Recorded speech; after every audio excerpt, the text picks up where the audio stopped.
Colossenses 1, 24 ao 29. Diz assim, palavra do Senhor. Colossenses 1, 24 ao 29. Sentados mesmo, peço que as crianças também acompanhem a leitura do texto. Diz assim a palavra do Senhor.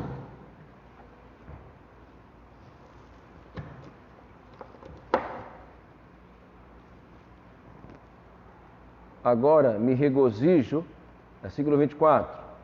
Agora me regozijo nos meus sofrimentos por vós, e preencho o que resta das aflições de Cristo na minha carne, a favor do seu corpo, que é a igreja, da qual me tornei ministro, de acordo com a dispensação da parte de Deus, que me foi confiada, a vosso favor, para dar pleno cumprimento à palavra de Deus, o mistério que estivera oculto dos séculos e das gerações, agora todavia se manifestou aos seus santos, aos quais Deus quis dar a conhecer qual seja a riqueza da glória deste mistério entre os gentios, isto é, Cristo em vós, a esperança da glória, o qual nós anunciamos, advertindo a todo homem e ensinando a todo homem em toda a sabedoria, a fim de que apresentemos todo homem perfeito em Cristo.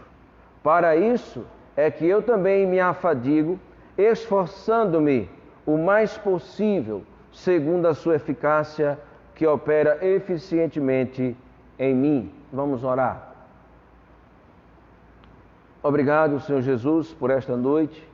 Obrigado porque estamos prestando um culto ao Senhor, ao Deus vivo e verdadeiro. Pedimos a tua misericórdia.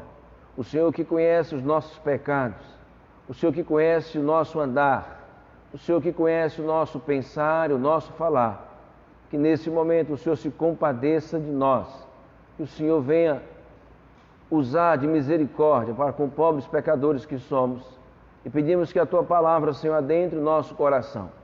Pedimos que o Senhor venha nos ensinar, nos exortar, que o Senhor venha trazer às nossas mentes as tuas verdades, Senhor, para que por elas sejamos transformados a viver uma vida digna do teu evangelho. Muito obrigado por todos que chegaram, obrigado também pelas crianças que estão presentes, que o Senhor possa mesmo derramar o teu amor sobre seus lares, que os seus pais reconheçam ao Senhor e que essas crianças sejam alcançadas pela salvação que o Senhor preparou na cruz do Calvário, na pessoa de Jesus Cristo. Muito obrigado por esta igreja. Nós oramos em nome de Jesus. Amém. Não vai funcionar mesmo?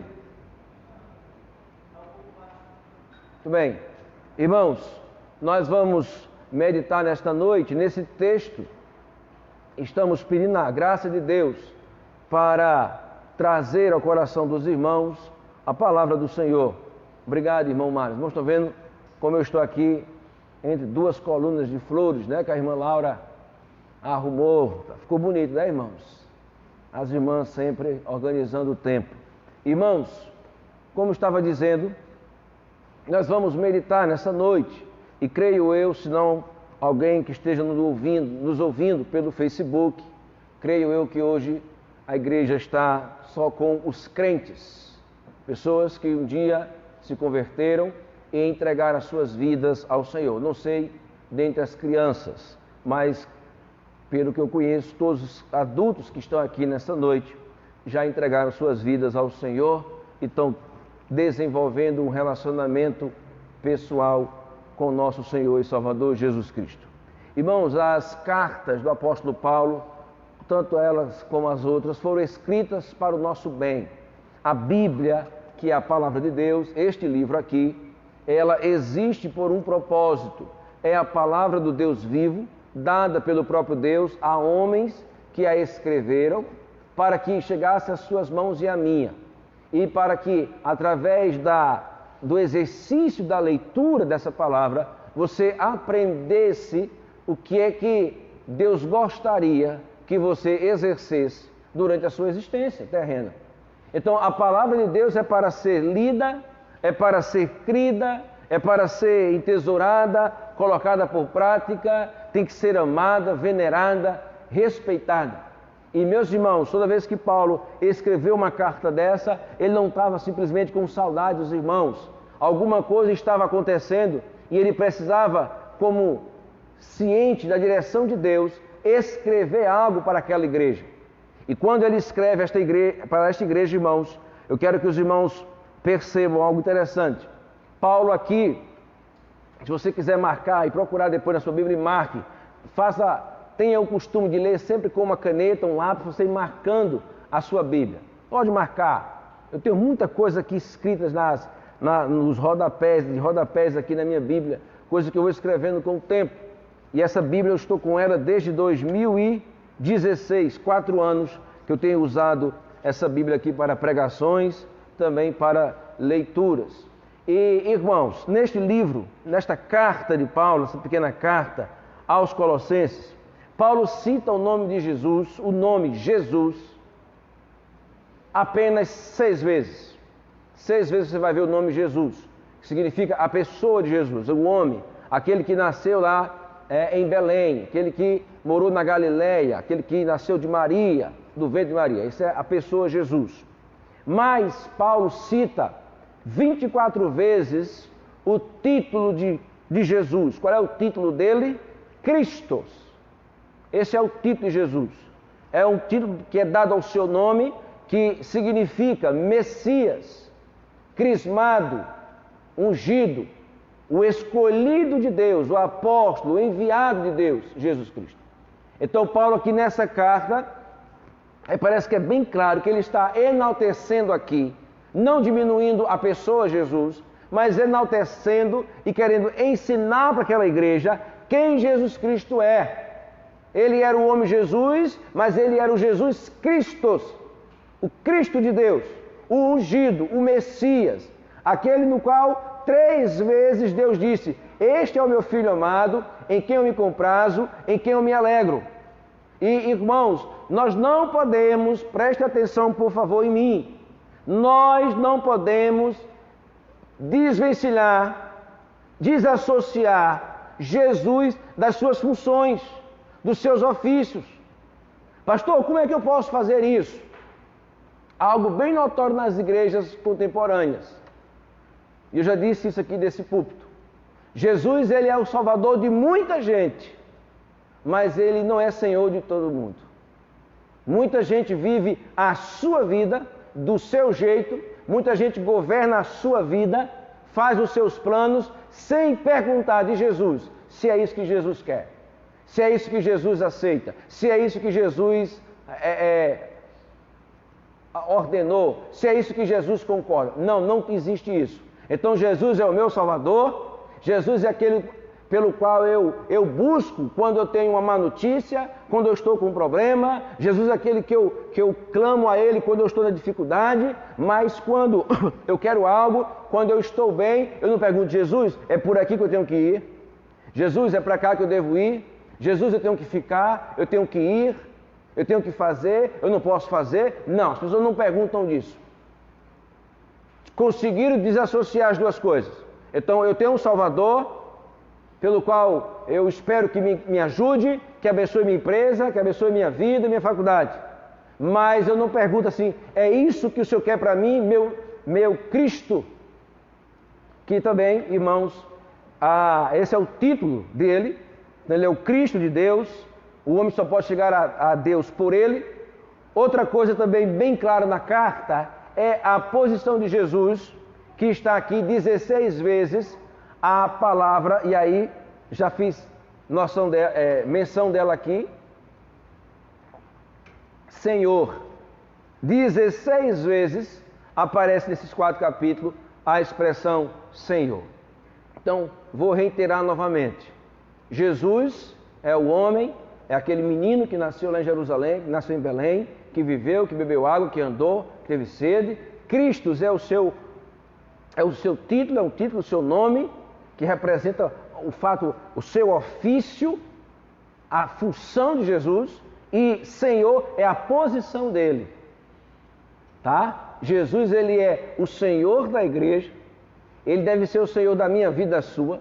Ele é o Senhor dos anjos, Ele é o Senhor dos demônios, Ele é o Senhor do céu, Ele é o Senhor da terra, Ele é o Senhor do inferno, e a Bíblia diz que Ele é Senhor dos vivos e dos mortos. Então, Ele é o meu Salvador, mas Ele é o meu Senhor também. Ele deve mandar, Ele deve dizer para onde eu tenho que ir. Tudo na minha vida tem para tentar saber se Jesus quer, se Jesus permite, se Jesus está de acordo com isso. Irmãos, é diante nesse contexto da carta que nós vamos agora se adeter aos versículos 24 e 29.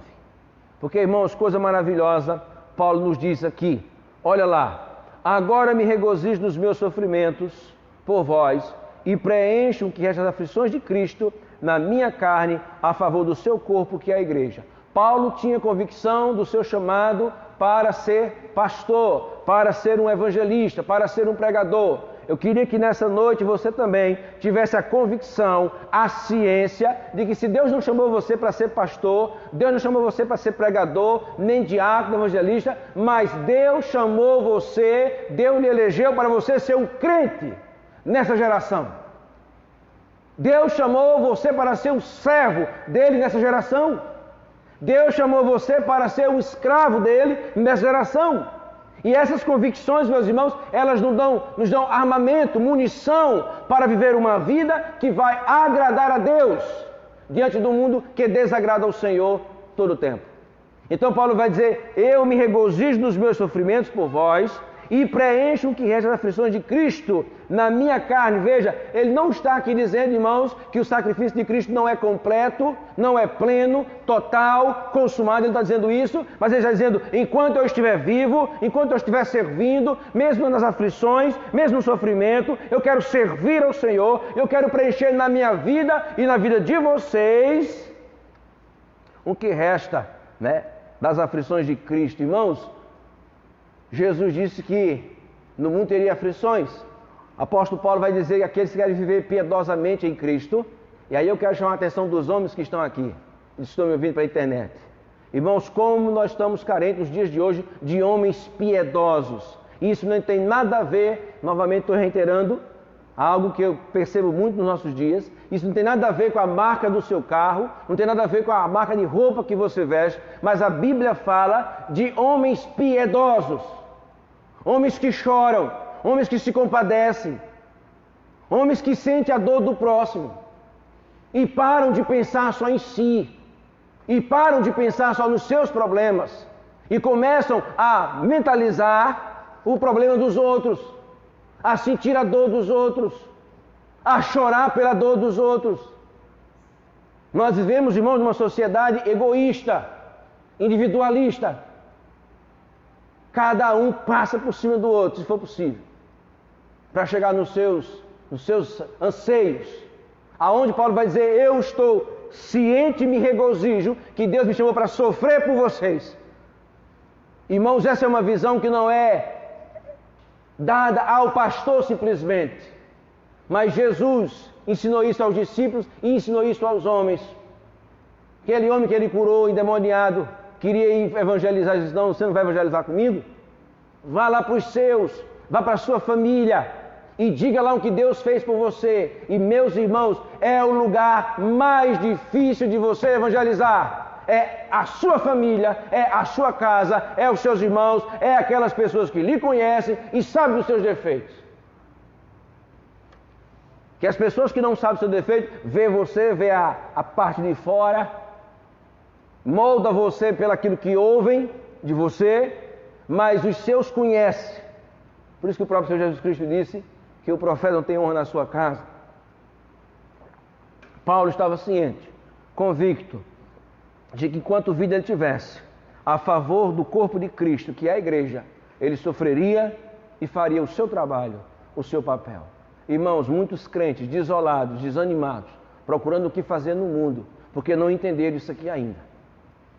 Viu, irmão Mário? Não entenderam que Deus quer que você trabalhe, que você prospere, que você tenha suas coisas. Deus quer, irmãos. Nós não somos da linha dos padres, eu não vou lembrar agora se é não é os franciscanos, se é os jesuítas, e muitas vertentes católicas que fazem voto de pobreza. Eu vou ser um cristão pobre, pobre a ponto de não ter o que comer. A Bíblia não fala sobre isso. Jesus era pobre, mas ele dividia o que tinha. E nós devemos trabalhar e pedir a Deus, Senhor, me dê força para que eu possa dividir com alguém e não ser um peso. Paulo vai dizer em outras cartas, não seja pesado a ninguém. Trabalhe com as suas próprias mãos. Trabalhe com as suas mãos para que você possa dar, que é mais alegria do que receber.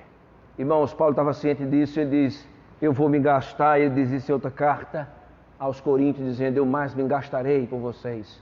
E meus irmãos, se todo crente pensasse isso, se todo o cristianismo dos nossos dias pensasse isso, se as igrejas pensassem mais em trabalhar missões, em trabalhar a oferta, em trabalhar o serviço social, do que trabalhar, sabe o quê?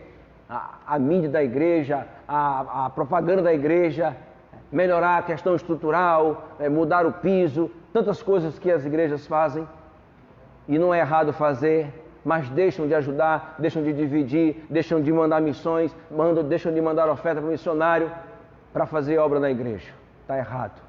Primeiro as coisas de Deus, depois as outras coisas. Versículo 25, do qual eu me tornei ministro de acordo com a dispensação da parte de Deus. Paulo sabia, irmãos, que ele foi chamado ele se tornou ministro de acordo com a dispensação da parte de Deus. E aí eu queria também aplicar isso ao seu coração. Quem foi que fez você crente? Quem foi que tornou você evangélico, batista? Ou presbiteriano? Ou pentecostal? Foi seu pai? Foi sua mãe? Quem foi que disse que você era crente? Irmãos, eu estou pregando o que eu prego para mim todo dia.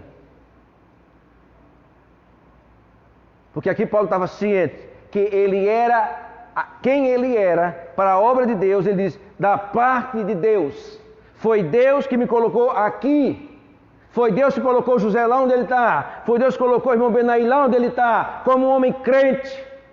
Para trabalhar, para se esforçar, para suar a camisa, para ter dificuldade, mas um homem crente, numa geração de mortos em delitos e pecados. Paulo estava ciente, eu sou o que sou, eu passo o que passo, sofro o que sofro, da parte de Deus. E aí, meus irmãos, ele ainda disse que isso foi confiado a vosso favor. Novamente, Paulo, irmãos, está dizendo a mesma coisa. Deus me mandou ser o que eu sou a favor de vocês, a favor do pleno cumprimento, agora de novo, veja lá, para dar pleno cumprimento à palavra de Deus. Meus amados, você existe por um propósito, e o propósito é que durante a sua vida você proclame, propague, professe e pregue a palavra de Deus. Como, pastor? Domingo eu vou pregar no seu lugar? Não, não é isso. Mas a sua vida é uma pregação. A sua empresa deve ser uma pregação. O seu trabalho deve ser uma pregação. O seu carro deve ser uma pregação. O seu celular deve ser uma pregação. Eu tenho um celular aqui, irmãos, que eu uso. Está aqui, só tem esse. Qualquer criança dessa pode abrir, eu não tenho medo. Tem muito crente com o celular cheio de senha. Nem a mulher não sabe qual é a senha. Tem muito homem com celular que não deixa a mulher pegar. Tem muita mulher com celular que o homem não pode pegar. Tem muita gente com celular adulto que se uma criança pegar, a criança vai se escandalizar. Então Deus nos chamou da parte dele para cumprir plenamente a palavra dele. E eu cumpro o plano na minha vida quando eu vivo uma vida real diante do Senhor, diante dos outros, com todas as dificuldades que tenho. E você também, viva uma vida santa, digna do Evangelho. Veja versículo 10, irmão, do capítulo 1, por favor. A fim de viver de modo digno do Senhor. Viva de modo digno do Senhor, para o seu inteiro agrado, frutificando em toda boa obra e crescendo no pleno conhecimento do Senhor. Meus irmãos, uma grande dificuldade nos nossos dias, os crentes não têm conhecimento da palavra de Deus. Nós temos igrejas, nós temos cultos, nós temos televisão, nós temos celular, nós temos pregações, Nós temos tantas coisas, tem MP3, tem MP4, tem MP5, MP6, tem todas as maneiras de se conhecer a palavra, mas o povo de hoje desconhece a palavra de Deus.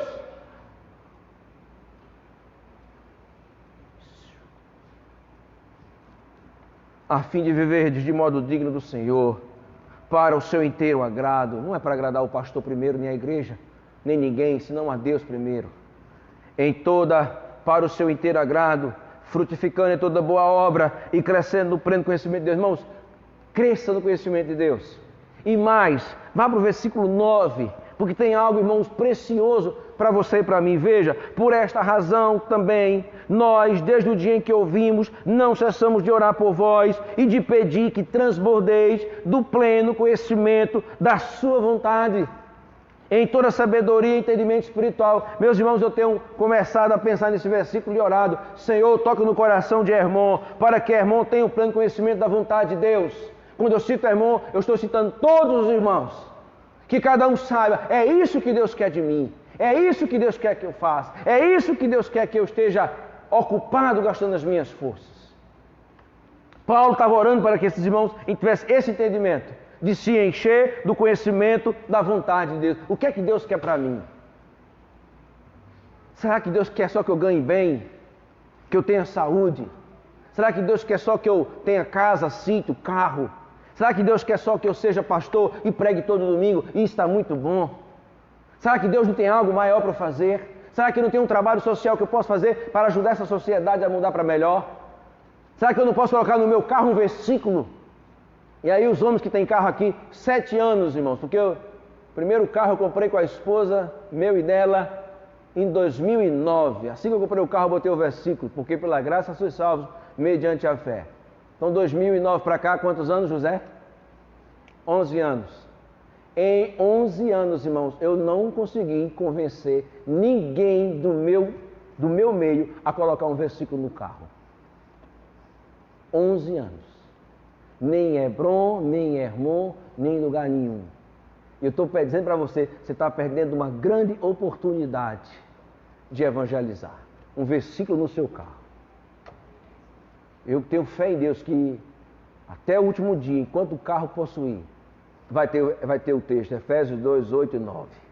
Uma maneira que eu criei de evangelizar em Manaus. Esse carro está andando aí por Manaus e todo mundo que está atrás de mim está lendo. Porque pela graça sois salvos mediante a fé, estou vendo de vós. Mas em 11 anos eu não consigo convencer ninguém a fazer o mesmo. Busque conhecer a vontade de Deus. Irmãos, vamos caminhar, que o nosso tempo está voando hoje. Versículo 26 do capítulo 1, perdão. O mistério que estiver oculto dos séculos e das gerações agora todavia se manifestou aos seus santos, aos quais Deus quis dar a conhecer qual seja a riqueza da glória deste mistério entre os gentios, isto é, Cristo em vós, a esperança da glória. O mistério que estava oculto agora foi revelado. Deus nos revelou e Deus, o mesmo Deus que mandou Paulo para que Paulo pregasse a palavra de Deus, esse mesmo Deus quis dar a conhecer a riqueza da glória desse mistério entre os gentios que somos nós, e este mistério é Cristo em vós, a esperança da glória. Cristo em você e em mim, você e eu, seja homem, seja mulher, vivendo para a glória de Deus. Pastor, eu mal sei abrir a boca, mas você pode viver uma vida santa, que as pessoas vão olhar para você e dizer: que mulher é essa? Que homem é esse? E no dia que alguém lhe dá a oportunidade, você vai poder falar. Mas a sua vida diz muita coisa. E aí, irmãos, nós chegamos no versículo 28, o qual é o Senhor Jesus Cristo. Nós anunciamos, advertindo a todo homem. Irmãos, são 4 coisas que eu quero deixar para os irmãos, para você anotar aí. Diante de tudo isso que nós vimos, que eu tenho convicção do meu chamado. Eu tenho convicção que eu fui chamado da parte de Deus para pregar a palavra de Deus. E Deus quis dar a conhecer esse mistério a mim, para que eu viva uma vida digna dele. Deus agora pede de mim, Paulo diz, o qual nós anunciamos, advertindo a todo homem. Irmãos, nós devemos, como pastor, como diácono, como igreja, como crente, como mulher, como homem, anunciar Jesus, anunciar as boas novas de salvação a todos os homens. Todos precisam ouvir. Porque a Bíblia diz o quê? Todos pecaram e carecem da glória de Deus. O salário do pecado é a morte. A Bíblia diz isso. Nenhum homem irá adentrar o céu pela sua bondade, pelo seu dinheiro, pelas suas benfeitorias, porque deixou o vício. Ele tem que ouvir o Evangelho. E se você e eu, que sabemos do Evangelho, não anunciarmos o Evangelho, Deus irá cobrar de nós. Mas eu não sou pastor, não sou diácono, a igreja não me paga para ser evangelista, mas você é crente, e lá no seu ambiente você não fala de Jesus, e lá onde você trabalha ninguém sabe que você é de Jesus, você não tem tempo para falar com ninguém dele, porque sabe que as pessoas vão lhe ignorar, não vão gostar do assunto. A Bíblia Paulo está dizendo, nós anunciamos a todos os homens, precisamos anunciar o Evangelho, com a nossa vida, com a nossa pregação, com tudo que temos e com o que somos. Mas não só, irmãos, anunciar o Evangelho, nós devemos advertir também, veja lá, o qual nós anunciamos e advertindo a todo homem. Aquilo que eu falei de manhã aqui, lembra, irmãos? Está todo mundo vivendo sua vida, fazendo o que quer, enquanto isso está tudo bem. Mas a partir do momento que você repreende alguém, prepare-se. Acabou a amizade, acabou a irmandade, acabou o companheirismo, porque ninguém mais quer ser advertido. Ninguém mais quer ser repreendido. Vocês querem um exemplo disso? No sinal. A gente para o carro no sinal, irmãos, tem gente que não consegue parar mais no sinal. Passa no vermelho, porque não consegue, porque aquilo ali é o que para o ser humano. E o ser humano não gosta de ouvir, pare,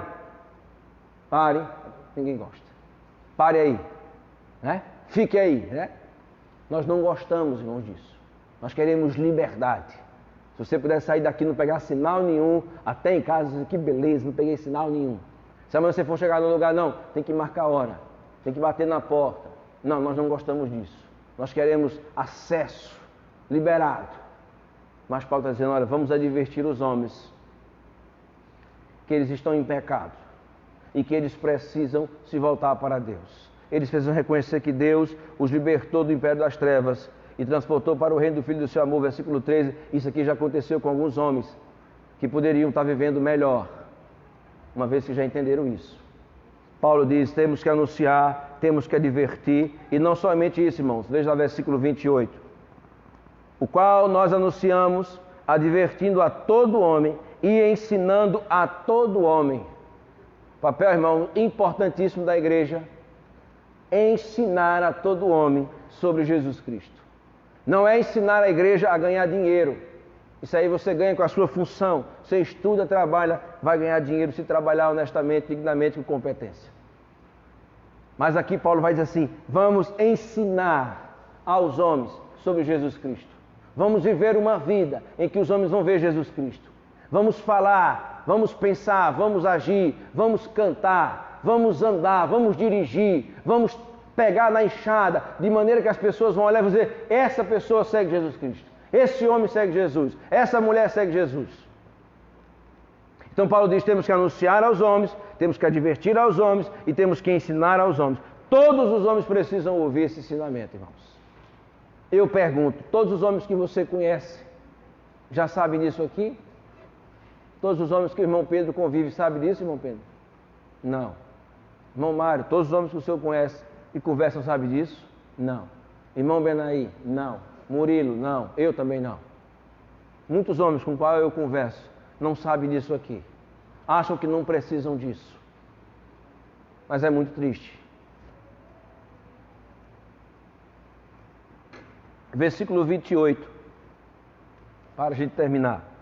Em toda sabedoria, ensinando a todo homem, em toda sabedoria, a fim de que apresentemos todo homem perfeito em Cristo. Irmãos, deixa eu dizer algo para os irmãos. Todos nós, crianças, prestem atenção. Todos nós, um dia, estaremos perante o tribunal de Cristo. Todos.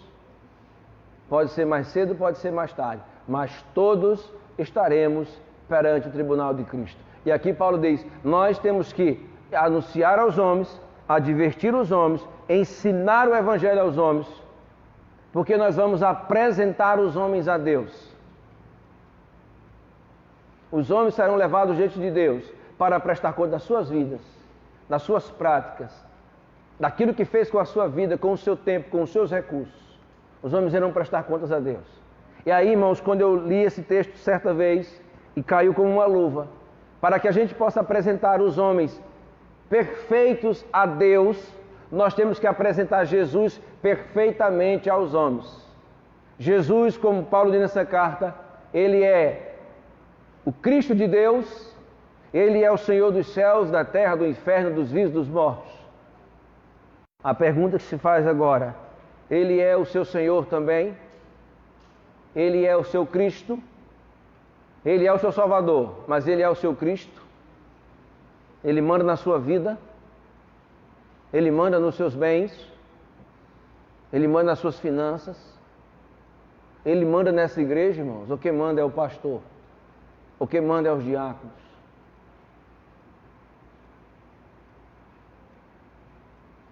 Todos os homens serão apresentados a Deus. Por isso que o nosso trabalho aqui é apresentar Jesus aos homens. E olha quem Jesus é. Crianças, meninos que estão aqui. Jesus não é aquele amiguinho que a gente pode chamar ele de cara. Ah, Jesus é meu amigo, dança TikTok comigo. Não. Ele é o Senhor dos céus e da terra. Jesus, ele é o Senhor de vivos e mortos. E Paulo aqui vai dizer, irmãos, que Deus deu a ele tudo. Tudo é dele. Você quer ver isso depois? Olhe do versículo 13 ao versículo 22, 21 do capítulo 1. Tudo é de Jesus. Meus irmãos, o que você e eu devemos fazer é viver uma vida onde nós vamos anunciar Jesus. Jesus, Jesus, não é a placa da igreja. Não é nada antes senão Jesus. O que devemos fazer, irmãos, é advertir a todos os homens a se voltarem para Jesus enquanto vida eles têm. Porque não existe purgatório. Eles têm que entregar a vida ao Senhor enquanto estiverem nesse mundo. Nós temos esse grande trabalho aqui, irmãos, de ensinar a todo homem. E aí eu faço lembrança da mensagem de manhã. Quando nós devíamos já ser alguém que conhece das coisas, nós estamos ainda tomando leitinho, ninguém cresceu. Estamos ainda engatilhando nas coisas de Deus, sofrendo, padecendo. Porque eu não busco saber a vontade de Deus, eu não busco conhecer a palavra de Deus, então estou me matando dentro de casa, na igreja, no meu trabalho, chateado com Deus e com o mundo, porque eu não sei o que Deus quer de mim. Então temos que ensinar a todos os homens. Ciente, viu? Irmãos e irmãs, todos que estão nos assistindo, que nós vamos, Paulo diz, nós vamos apresentar todo homem perfeito em Cristo. Os homens não serão perfeitos em outra pessoa senão em Cristo. Mas para que esses homens sejam perfeitos e sejam apresentados a Deus, esses homens precisam ser, e nós precisamos apresentar Jesus perfeitamente a esses homens. Se eu apresentar deste púlpito, irmãos, que Jesus vai abençoar a sua empresa, curar o seu câncer, lhe dar um bom casamento e lhe fazer feliz, e eu não apresentar Jesus que morreu na cruz por você, que foi cuspido na face, que foi desprezado por todos, que chorou lágrimas de sangue, para tirar a sua alma do inferno, se eu não apresentar esse Jesus, eu vou estar pecando. A vida, irmãos, é um dom de Deus. E como o irmão Mário bem orou, tudo que ele deixou de ter para que você tivesse, tudo que ele sofreu para que você não sofresse, tudo que ele padeceu para que você não padecesse, ele morrendo para que você vivesse, ele chorando para que você pudesse rir, ele vivendo pouco, 33 anos, para que todos que estão aqui, eu sei que pensam, eu quero chegar aos 90, não é? Irmão Mário já está perto já, irmão Benaí também, irmão Pedro. Mas todos nós queremos viver muito, mas para isso, Jesus viveu pouco. Que Deus nos abençoe. Você já tem anunciado os seus, você já tem advertido os seus, você tem vindo a Deus ciúme da capacidade de ensinar alguém Jesus. Você está ciente que um dia você vai ter que apresentar seus filhos, suas filhas, seus netos ao Senhor? Que isso vai acontecer. Que Deus tenha misericórdia de nós, irmãos. Que Deus nos abençoe, Deus nos guarde. E que Deus nos faça resplandecer sobre nós a sua luz, para que a gente tenha poder para viver uma vida santa e servir ao Senhor. Pregar esse Senhor maravilhoso. Falar do seu amor por nós na cruz do Calvário. Vamos orar? Obrigado, Senhor Jesus, por esta noite. Obrigado por tua graça. Aceita a nossa gratidão, Senhor. Pedimos que o Senhor se compadeça de nós, nos dê força, nos dê saúde para vivermos uma vida digna do Evangelho. Ó Senhor Jesus, o Senhor sabe das nossas tribulações, das nossas dificuldades, das nossas necessidades. Está tudo diante do Senhor. Nada passa despercebido aos teus olhos. Abençoa a tua igreja, Senhor, nessa noite. Abençoa o teu povo. Abençoa as nossas vidas. Que essa semana possamos viver uma vida onde vamos anunciar a Cristo, onde vamos advertir os homens, ensinar os homens e apresentar Jesus aos homens. Muito obrigado, fica conosco. Nos leve em paz para os nossos lares. Que a graça do Senhor Jesus, que o amor de Deus nosso Pai e que as consolações do Espírito Santo de Deus seja sobre o teu povo, agora e para todo sempre.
estende-nos a mão, pois é sempre a nossa força e refúgio em oração. Se este mundo nos despreza, Cristo é nosso em oração. Em seus braços nos acolhe e nos dá consolação. Se este mundo nos despreza, Cristo é nosso em oração. Em seus braços